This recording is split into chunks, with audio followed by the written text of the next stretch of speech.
सजदा ताज़ीमी की हकीकत।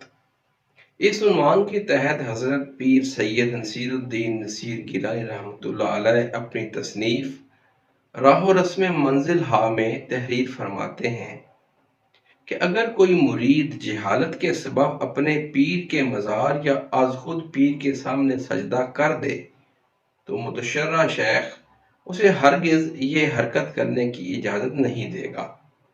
और अगर किसी वली की कब्र के सामने किसी को सजदे करते हुए देख लिया जाए तो समझदार मुजावर सजादा नशीन फौरन मना करने के साथ ये ताकीद भी कर देते हैं कि आइंदा ऐसी हरकत न करना।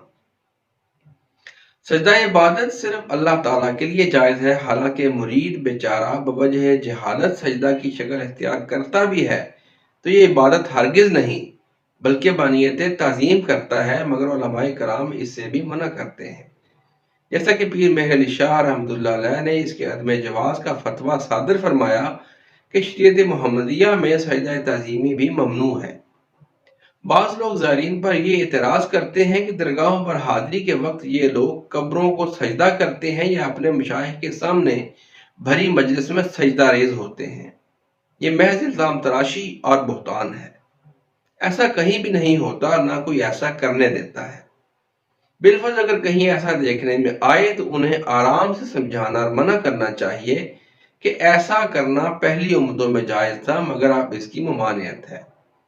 आराम और माकूल तरीके से समझाने को इसलिए कहा कि अगर बाज़ लोग को इस किस्म का कहीं इश्तिबाह भी हो जाए तो अपने जज्बा तौहीद का इजहार कुछ इस कदर गैर महज़ब अंदाज में करते हैं कि पिंदारे इंसान मजबूर होकर मुसलमानी मरा दरकार नेस्त कह उठता है।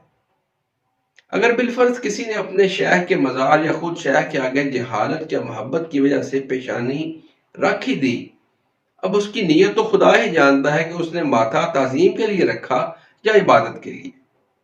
बहरहाल इतना गया गुजरा कोई नहीं जो ये ना समझता हो कि इबादत की नीयत से सजदा कैसे और किसे किया जाता है।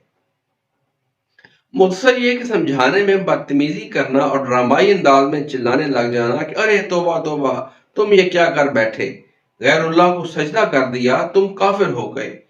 अगर दोबारा मुसलमान होना चाहते हो तो गुस्ल करो, कपड़े बदलो, मस्जिद में आकर तोबा करो और वादा करो कि आइंदा गैरुल्लाह को सजदा नहीं करोगे। फिर उसे कलमा पढ़ाना और मुसलमान करना वगैरह। इस तरह खाम खा खुद को इस्लाम का इजारादार समझ लेना, दूसरों की जरा सी कोताही पर उन्हें मुशरिक और काफिर कह देना बड़ी हिमाकत, बदतमीजी, महज रियाकारी और तौहीद परस्ती की नुमाइश है।